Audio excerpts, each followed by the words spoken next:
Katia, if you are watching in Uganda, the distinctive flags, what a games they enjoyed in Tokyo last year. Cheptegei winning the women's 3,000 steeplechase. Cheptegei and Kiplimo taking silver and bronze in the 10, with Cheptegei winning the 5,000 metres towards the end of the games. It was most extraordinary for the Ugandans, but Cheptegei hasn't shown that kind of form this season. The one time we've seen him, he had a crack at, there he is, he had a crack at the world record here that turned out to be a little bit lacklustre by his own very high standards. He ran a 12:57. Cheptegei is listed as a Man United fan, and they didn't have the best season either, so maybe their fortunes are intertwined, but wouldn't bet against the world record holder Joshua Cheptegei. I'd love to see him recreate that form that saw him take the world title in Doha. I feel like he's got to go pretty early. He hasn't got the sprint of some of the other athletes, particularly Barega. But if Cheptegei can put the hammer down earlier on, maybe we could see him take a gold medal for Uganda. Barega is the Olympic champion. Aragawi just in front of him there. Looking to go well. This is 198. Oh, no, she's got one more attempt to come. Maximum points required here. We'll keep our eye on that in the early stages as the men prepare for takeoff. Watch as well for Jacob Kiplimo. Incredible world half marathon record. 57:31. That's incredible. Absolutely amazing time. Watch out for Ahmed as well from Canada. He's got an excellent major championship record. Jack Rayner of Australia. McGaughty, one of the Americans, NCAA champion a few years ago over the 5,000 metres. Klecker also in there for the host nation. Got a glimpse of Worku there, Tadesse Worku of Ethiopia, world junior champion over 3,000 metres last year. Jimmy Gressier had a PB over the 5,000 in the Paris Diamond League, getting himself down to the low 13s. Big field, huge talent, massive prize on the line. The men's 10,000 metre final. Tanaka, Asian junior silver medalist a couple of years ago. Kisa, he's run a sub-205 marathon. And here is the world record holder, the defending world champion and the Olympic silver medalist, Joshua Cheptegei. A national hero in Uganda. They will be watching all over the country. Worku, world junior title. Joe Klecker won the trials. His mum is an Olympian.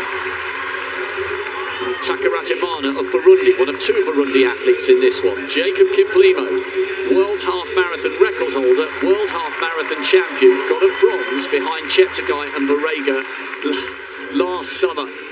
Ugandans in the crowd celebrating before the race has even started. Ito of Japan. Then to McGaughty. Third in the trials. Jack Rayner, twice a national champion.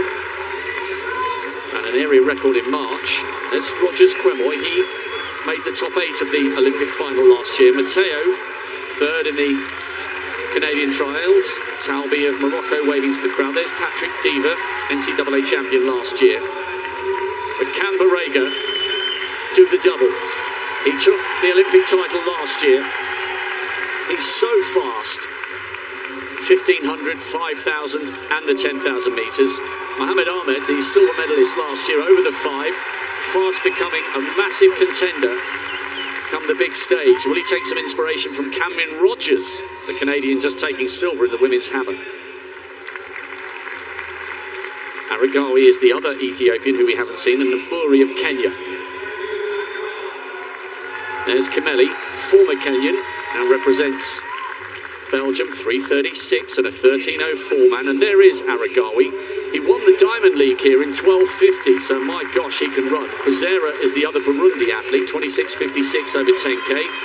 There's Gressier, who had that PB of 13:08 in the Paris Diamond League. And Naburi, from the World Youth and World Junior medalist. Samuel, World Junior bronze last year. This field is absolutely loaded. Mayo, European under-23 champion a couple of years ago. And here's Grant Fisher. Listen to the noise. 7th on the all-time list in March with 26:33. No Americans ever won a medal in this race. Rupp's come the closest with 4th in Moscow 9 years ago. 24 men, only one will be crowned champion. This is the final of the 10,000 metres.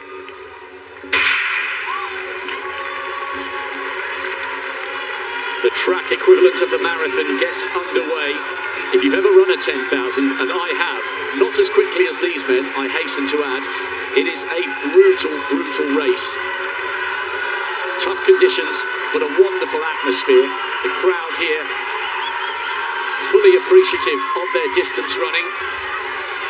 This is Steve Prefontaine territory. Ooh, now there's been a little bit of an altercation there. I wonder if we might get a chance to see that again. It looked as though it might have been Jimmy Gressier taking offence at somebody chopping him up. Now, Cheptegei is bridging that gap to the two early leaders, recognising that not everyone is willing to let this turn into a dawdle for the first few laps and then speed it up. It's Mayo, the former European Under-23 champion from Spain, who leads, and he's going to try and turn this into an honest pace. That's 66.7 for the first lap. So that is, just to put that in context, yeah, that's good running, it's 27.5. So this is interesting, Hannah. I think just those opens up. It was a full there from Mburo. It did look like it was almost a tangle with Carlos Mayo, so that could have been what kind of motivated Carlos Mayo to go, I'm not interested in this. Jimmy Gressier having time to look all the way around. Isaac Kameli raising both his hands saying, it wasn't me. I had nothing to do with that, but Mburo luckily running there, and that is just part and parcel of endurance running. I saw some calls this morning on marathon as well. Kenny Rapids deal with a thing like that as well. Mayo happy to be out in the lead.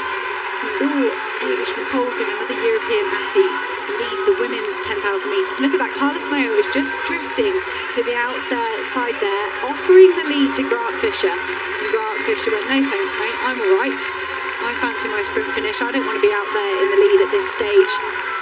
But Carlos Mayo, he is stretching this field out, 66-second lappies, very good running. Carlos Mayo, we talked about this warm weather, but if you live and train in Spain, you're probably pretty used to these kind of conditions. Carlos Mayo doing really well, and that will inspire the likes of Jimmy Gressier behind him.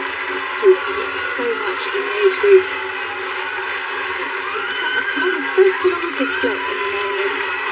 Carlos Mayo, he's looking up at the screen a lot. I feel like he would love someone else to get involved in some of this early leading. 2:45 is a great opening kilometre. Asking questions at the field right away.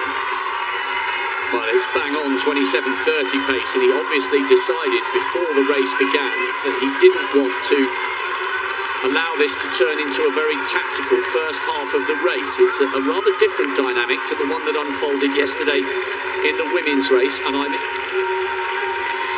very interested in the fact that Joshua Cheptegei has clearly recognised that Mayo is a good enough runner to make this a very honest pace, and he's not just going to dawdle, because Cheptegei followed the move right from the front. There's Mburu going down.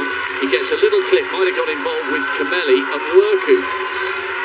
So he's gone down once and he's been tripped a couple of times as well. Look out as well for Kleckers. He's running just behind Joshua Cheptegei in single file, and there are two other Ugandans in that race. It's Stephen Kisa, who's running in fifth at the moment. He was second in Hamburg with a national record of 2:04.48. So one of the reasons I love the 10,000 metres, Hannah, you've got out-and-out marathon runners like Kisa stepping back down to the track, and you've got really fast 1,500-metre runners like Salomon Barega, the Olympic champion, who's back in the pack, who can step all the way up to the 10,000. So the middle-distance athletes meet the marathon runners on the track at a midway distance of 25 laps. Fascinating. And we get a treat for some cross-country athletes in there as well. Joshua Cheptegei picking up Uganda's first ever world gold medal at the World Cross Country Championships. Obviously went on to take that title in Doha, but the likes of Isaac Kameli and Jimmy Gressier of France are great cross-country runners, so it really is a massive mix down there. Great to see the Americans 2, 4 and 6. putting on a really good showing. And Grant Fisher, USA is so excited about him. He kind of worked his way through the whole system. He won the Foot Locker Championships, sub-4 in high school, an NCAA champion at his time at Stanford University. Very content to sit there in second place. A lot of his teammates and training partners have had a great first couple of days. We saw Courtney Frericks qualify in the women's steeplechase. Carissa Schweitzer in the women's 10,000 metres yesterday go third all time in the US. And a great return to form for Evan Jager, making the final in the steeplechase. So Grant Fisher and Mo Ahmed, who's content to sit at the back at the moment, the Canadian 5,000 metre medalist, they've got to be looking at their teammates and going, okay, we've got this right, we've peaked ourselves well, and take a little bit of extra confidence into this men's 10,000 metres. I'm just watching back in the pack. Salomon Barega not interested in what's going on at the front, courtesy of Mayo and the likes of Fisher. He's just buried in the pack, just out of shot now, as the camera's focusing in on the Spaniard leading. Good grouping by the Americans, as you mentioned. Cheptegei in third, Kisa in fifth, Kiplimo back in the pack. I love watching Salomon Barega run because he's so quick towards the business end. He's had a couple of wobbly runs this year where he hasn't been quite on top form over the 5,000 metres. But when he gets it right, he's absolutely irresistible to watch. You're right, Salomon Barega, he has had a quiet season, but if you cast our minds back to the indoor season, it was very similar there. He was beaten by Lemaitre Gurma, the steeplechase athlete, a couple of times, and it took all the way until Belgrade really for us to see the form of Salomon Barega, and he did end up winning that World Indoor Championships, 3,000 metres, and he showed all his speed and all his tactical prowess there. So I'm not necessarily concerned that Salomon Barega of Ethiopia hasn't had a scintillating season so far, because he often finds that extra gear when we move into the championship season. And I would expect him to do the same, perhaps inspired by Mentesavet Gide yesterday, and Tamalit Tola taking that gold medal and a championship record this morning for Ethiopia in the men's marathon. So Salomon Barega has got plenty to live up to, and the Ethiopian team having a good championship so far. But he's so experienced. He'll be very happy that this is spread out and he doesn't necessarily have to think about making a big move. But he's quite a long way off Joshua Cheptegei. Joshua Cheptegei there, just on your screens, with a red bib indicating that he is the defending champion. Couldn't quite make it Olympic and world titles, getting out-kicked quite convincingly by Salomon Barega in Tokyo in the end. Well, and there was a good reason for that, because Barega ran 53.9 for the last lap. So, a little bit of team tactics at play here. All of a sudden, after Mayo doing the early pacemaking duties, Kisa and Cheptegei go 1 and 2, with Jacob Kiplimo, the other Ugandan, back in around about 8th or 9th, and still no move yet from Salomon Barega. But I wonder now that the Ugandans have hit the front, Barega will be watching very carefully. He'll be able to see on the huge screen, well, there are two, one on either end of the arena. He might start having a little look and moving through the field. And as I say that, at least 2 of the 3 Ethiopians have decided to come through, and Barega is one of them. Coming up on the outside to now place himself. There's the first of the Ethiopians, Worku, the World Junior Champion last year, and there comes Barega, recognising the danger. Oh, look at that. We've got the World Champion in 2nd place, and we've got the Olympic Champion in 3rd or 4th. Mayo still on the curb in 3rd, with Barega 4th, and the 3 Americans bunched up there. Barega was watching and waiting for that move, and he's covered it straight away. Really smart running there from the Olympic champion Salomon Barega. The Ethiopian team deciding not to let their athletes double last year in Tokyo. So Salomon Barega didn't get to come back and have a go at the 5,000 metres, and Joshua Cheptegei did end up taking that gold medal. But, you know, as with Perith Chematai in the women's steeplechase, you kind of go, well, hey, come on, what would have happened if Salomon Barega was in it? Well, we'll get a look later in the week. Cheptegei and Salomon Barega are both entered for the men's 5,000 metres. But they've got a job to do here first, and Kissa is doing a job for Joshua Cheptegei, just keeping this pace moving. We cast our minds back to Doha. It was a pretty quick race. Joshua Cheptegei managing to run the sting out of Solomon Barega that time. Barega turning the tables in Tokyo, getting that sprint finish, so I'm sure that will be playing on Joshua Cheptegei's mind. I cannot tell you the excitement that this race will be generating in Uganda. I've been fortunate to spend quite a lot of time in East Africa, in Ethiopia, Kenya and Uganda, and all up and down the banks of the Nile.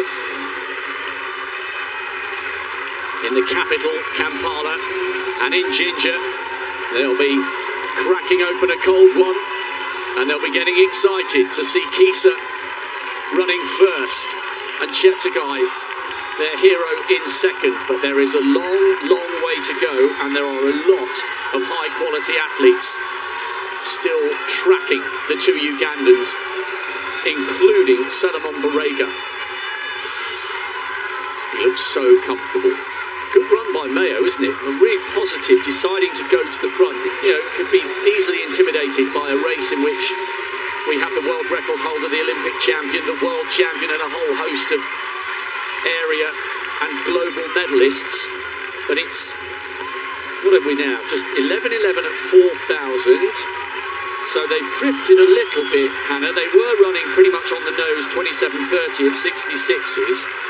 They've now drifted out to just inside 28-minute pace, which is why no one's been dropped off the back. And maybe that's why Joshua Cheptegei has looked at his watch as we, head towards the halfway stage and thought, right, okay, I do need to start winding this up a little bit. Let's get this pack down to a more manageable size for the second half of the race. It really is starting to bunch a little bit, and that's maybe why you can see the likes of Canada's Mo Ahmed just content to sit at the back. He knows this race hasn't really got running, but you'd want to think with the likes of Joshua Cheptegei on the front, you want to be pretty involved. It's a good run there from Eritrea's Habatum Samuel. He was moving up the outside. He took a bronze medal at the World Junior Championships behind Tadesse Worku, who's down there, so perhaps he thought, I know how to run with that guy, I'll get back on terms. But you can see as there's a group there, they're starting to cut across each other, cutting each other up a tiny bit. Yes, I was just watching. One of the athletes almost fell and then came wide to make sure that he moved halfway up the pack. We've had Stanley Mburu falling,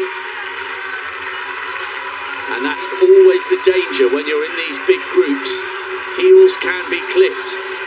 In fact, it was Mo Ahmed who almost took a tumble. He's become such a great distance runner. He's enjoyed global success over the 5,000 metres with bronze medals in Doha and Tokyo. He's finished just off the podium in the 10,000, but maybe this will be a different day for him. He's halfway through the pack. Camera just focusing in on the early leader, which was Mayo, now back in the pack. Oh, look at this, look at this. We've had Cheptegei and Kissa leading, and now the Ethiopians deciding to take this on. Barega hits the front, just a shade before we get to halfway. The Olympic champion, clearly, Hannah, feeling confident. And look, he is such a hard athlete to beat, because he can sit at the back of a very tactical race and burn up a 53, but he also knows, not just talking about that 26:44 PB, the athletes here also know he's run 12:43 for the 5,000 metres, and he's run very, very quick 1500s. He is really, really hard to beat, because he can win this race any way they choose to throw it at him. So about 400 metres ago, he really asked to get out. He put his right hand out and said, I want to exit here. The athletes let him out. Respect, letting him do that. But I wonder if he slowed this down, because I was thinking, Solomon Barega, he doesn't need to be at the front. He's got such a kick. So maybe having a go at slowing it down, and you can see that the other athletes have lost their patience there. They don't want it to be that slow. I think it's Kalimo the half marathon specialist pushing at the front now, and Worku's gone with him. But yeah, they've dropped to 67. I think it was 68 the lap before that, a 2:49 kilometre. So Kalimo going, no way, pal. I need all my half marathon strength on show here. I'm not going to hang around running like that. We're going to get this race going. I feel like this move from Jacob Kalimo could be one that would split this field apart and really get it going. I totally agree. When Jacob Kiplimo goes to the front with a world record of 57.31 and an Olympic bronze in his locker behind Barega and Cheptegei last year, you know it's serious. Game on here. There will be no more bunching and no more games being played. At halfway, he knows his best chance of a medal is to turn this into an honest pace, and within what? Probably 400 metres? They are just about running in single file. Kiplimo deciding enough's enough with the games. So how about this? The world half marathon record holder leads. The Olympic champion is in second. The world champion is in third. And the reason for that is that rather than at their pace, dawdling around in 66s and 68s and 69s, he's put in a 64 plus change, and that's the reason the field has been split apart. A definitive tactical move here by Jacob Kiplimo, and now we have a truly fascinating race on our hands. A number of men down there that have got to concentrate. The gaps are gonna start opening up. The pace might ease off again. I don't think so though. Jacob Kalimo, we've only seen one outdoor race from him so far this season. He ran 7:29 in Stockholm, but he got beaten by a man who's not here, Dominic Labalu, of the athlete refugee team. But it was almost a surprise victory. I don't think Jacob Kalimo saw him coming. He got past just with 20 metres to go, but that sub 7:30 clocking for 3,000 metres is great when your best distance is a world half marathon record. Another quick lap there, 64 seconds. You can see that's the fastest kilometre I think we've had as we move through 6 kilometres, and it's really broken the field apart. Jimmy Gressier of France just moved himself ahead of the other Europeans back there. Carlos Mayo and Isaac Kameli trying to do everything he can to crack into the top 10, top 8 here. And just as I said that, Kameli's gone, nope, I need to get myself back on that group as well. All 3 Americans have managed to get themselves with this lift of pace. But Jacob Kalimo is piling on the pressure. I wonder if Joshua Cheptegei knew this was going to happen, because he slotted himself into second place really well.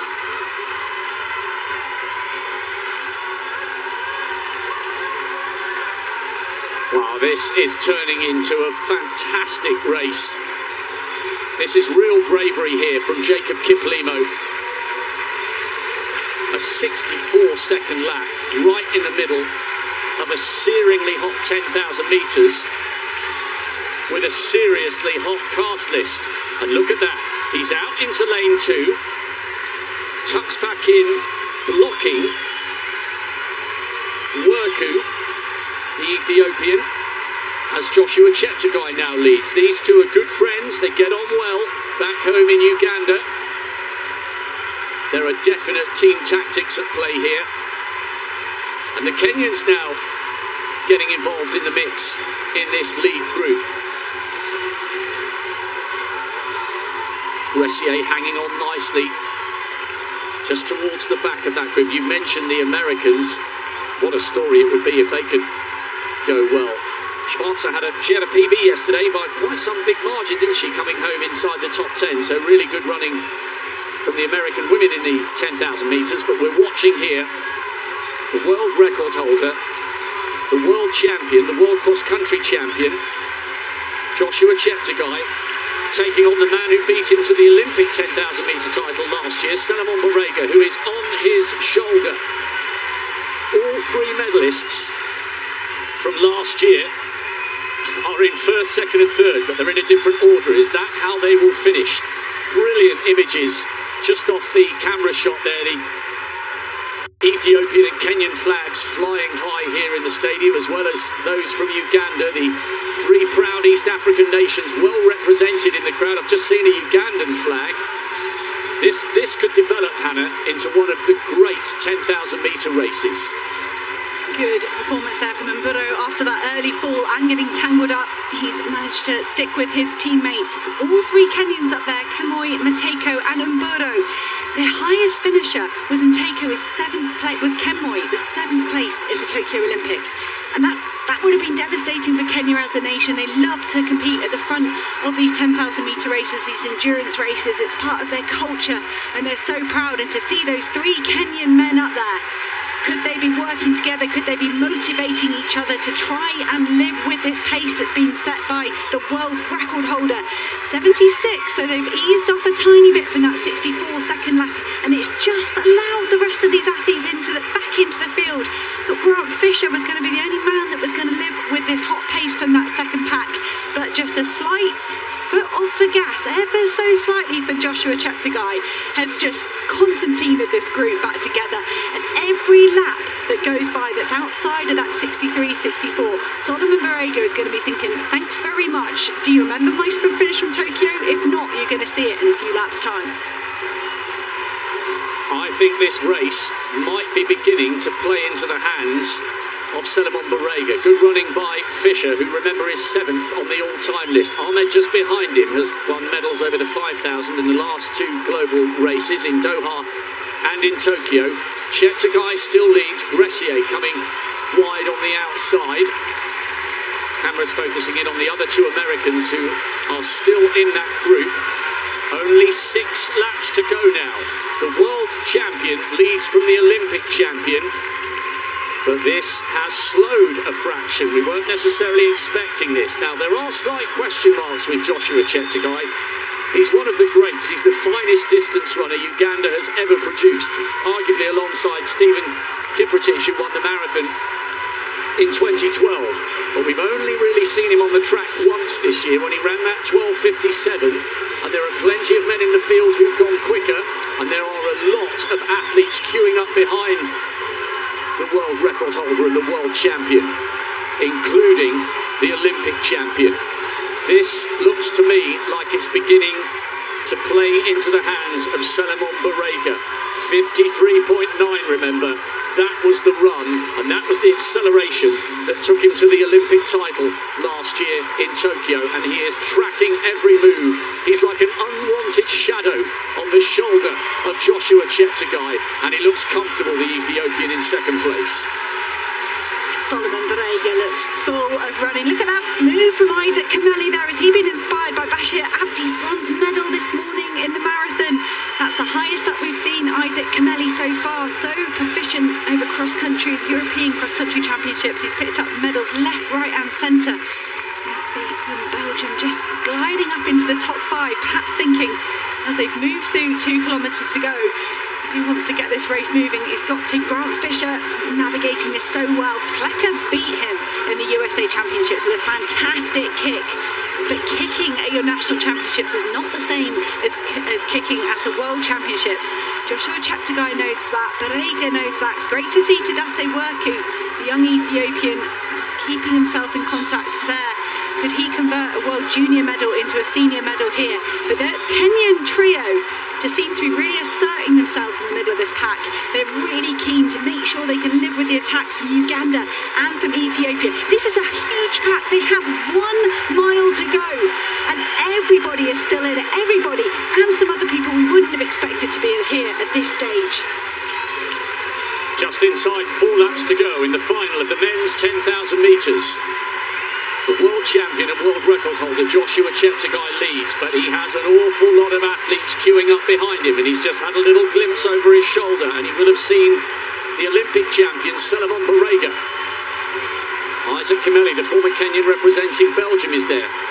Rogers Quemoy coming up on the outside. He was 7th in the Olympic final last year. Mburu was just blocked on the curb there, and now there are 1 or 2 running wide on the outside as Joshua Cheptegei begins to start this long drive for home. I think he's recognised that he's got to get rid of some of the athletes in this group, and he's put a noticeable injection of pace together. So the previous lap was 67. Has Joshua Cheptegei significantly lifted his pace? You'd think the way this group is shuffling around would suggest that something's happening down there, that pace is lifted. Everybody's desperately looking for position. Keep your eye on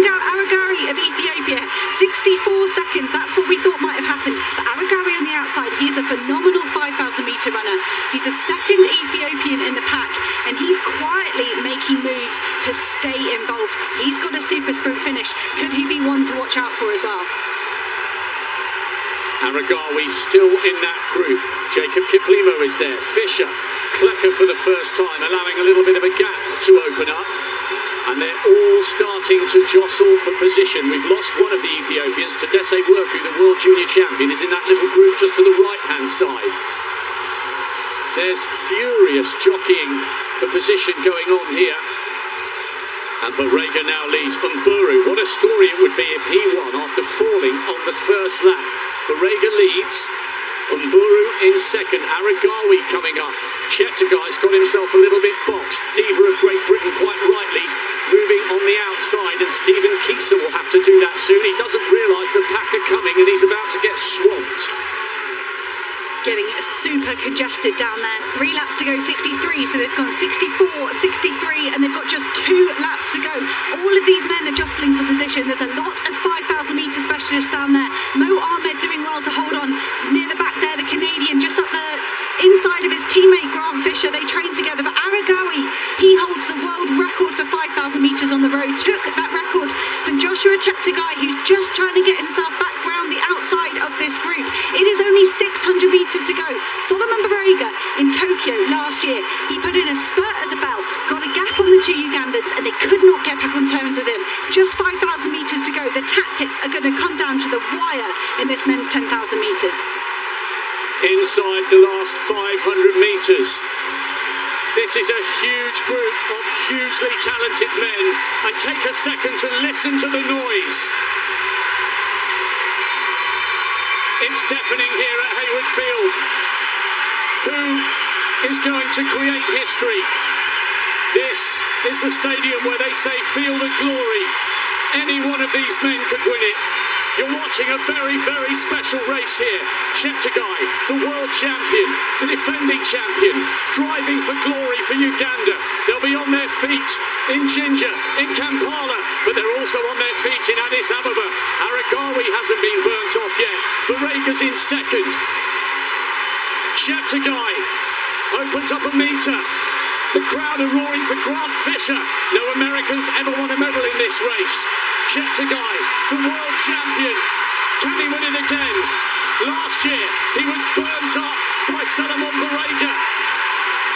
But the champion from Doha is the champion once again. Here in Eugene. Cometh the hour, cometh the Ugandan. That is the best performance we've ever seen from Joshua Cheptegei. He was under so much pressure. Barega has had a great season. Last year, it was a 53-second last lap that cost Joshua Cheptegei the gold. This year, it's Cheptegei who's run 53.4, and that is why he is now a multiple world champion over 10,000 metres. They threw everything at him in that race, and just as he found in Doha, he had the answers. It hasn't been a perfect season, but it's been the perfect finish. I've never heard a noise like it on the last lap of a 10,000 metres. This world championship is delivering again and again and again, and Joshua Cheptegei is the champion of the world and the toast of a proud nation on the other side of the world.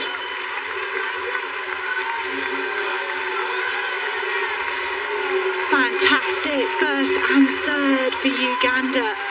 And what about that silver medal for Kenya? For Stanley Umburu taking a tumble in the first 200 metres and fighting all the way back for that silver medal, celebrating there with his teammates. Ethiopia had that gold medal with Ntesabet Gide and with Tamarit Tola in the men's marathon this morning, and Barega not able to reproduce that Olympic winning form. And it's almost as though Joshua Cheptegei has spent the last 11 months thinking, how did I lose that Olympic title? I need to train in a way that can allow me to beat Barega. And in doing that, he's replicated an even better final lap than Barega turned on him in Tokyo. And through doing that, and has burnt off the rest of the field, got himself a fantastic gold medal. Different nation from Gide, but similar in the way that Joshua Cheptegei, you're kind of going, does he have the sprint finish? You know, that's always been maybe his Achilles heel until this Joshua Cheptegei must have been dreaming of this moment for so many months. I love seeing these men just flat out sprinting down the home straight. And I'd love to see a replay and just pick apart where people position themselves in that last 500 metres, because you give away time, you give away metres, and it can really come back at you. Well, I've rarely heard noise like it for a 10,000 metres, especially outside the African continent. Dan O'Brien, I'm not quite sure where you are in this stadium, but wherever you were positioned, surely you would agree the noise and the atmosphere for the end of that race was utterly breathtaking. Yeah, guys, I have to absolutely agree with you. I'm proud of the American crowd here. Everybody was on their feet with 6 laps to go. And after the race finished, it was standing ovations all around, Rob. We've been waiting all championships to hear that sound, that big crowd sound. And that last lap at the 10,000 meters absolutely produced it. I talked to a number of people who had tickets and said they just came here this morning to see the 10,000 meters. And that only happens in the United States, here in Eugene, Oregon. Great analysis there from Dan O'Brien. And what a great performance from Cheptegei and Kiplimo. Gary Loth there on your screen, coach to Bashir Abdi, picked up that bronze medal this morning, applauding the rest of this field. It's brilliant medals. Hard fought race. This is earlier on. We saw how Carlos Mayo took the field through the first couple of kilometres, but it wasn't long before the Ugandan athletes wanted to get the pace moving. Kiplimo, the first athlete, the half marathon specialist, just to try and stretch this field out. But as we moved through the bell, there was still 10 athletes or so involved. We thought it was fantastic last year when we had 7 athletes sprinting for the medals in Tokyo. There was even more here in Eugene at these World Championships. Do you know what was so fascinating about that? It felt to me, and to you I think, as though the race was beginning to play into the hands of Selimon Barega. But at this point here, Barega had a chance to come wide on the outside, but he just didn't quite have enough this time. And Grant Fisher, coming through on the inside, a whisker away from becoming the first American to win a medal in this event, but he replicates Galen Rupp's 4th place finish from Moscow, and that was quite some winning margin in the end for Jacob Kiplimo. What a race. Joshua Cheptegei. Kiplimo with the bronze, replicating his 3rd behind his teammate in Tokyo, and Umbura recovering from falling to take the silver medal. Barega, the Olympic champion, down in 5th, with Ahmed just behind him in 6th, and Aragawi, the very fast man who won the Eugene 5,000 here in the summer, he was 7th. Let's see this again. Barega had the chance, but he just, on this occasion, unlike Tokyo, he just didn't quite have the gas. Joshua Cheptegei did, and that was a brilliant way in which to celebrate a successful title defence. And what a rematch we're going to have. We see so many of these men later on in the week in the 5,000 metres. And the likes of Mo Ahmed, Al-Ghawi just falling off the pace in the final 100 metres there over these 25 laps, but 12 and a half, and much more their bread and butter internationally. But they'll have one Jakob Ingebrigtsen to contend with in that 5,000 metres if he can safely navigate the 1,500 first and the opening round of the 5,000. You'd think they've got to go fast in that if they've got someone with sub 3:30, 1,500 metre pace. But the events here, all the way from that women's hammer throw, the high quality, the high level of competition there, to 25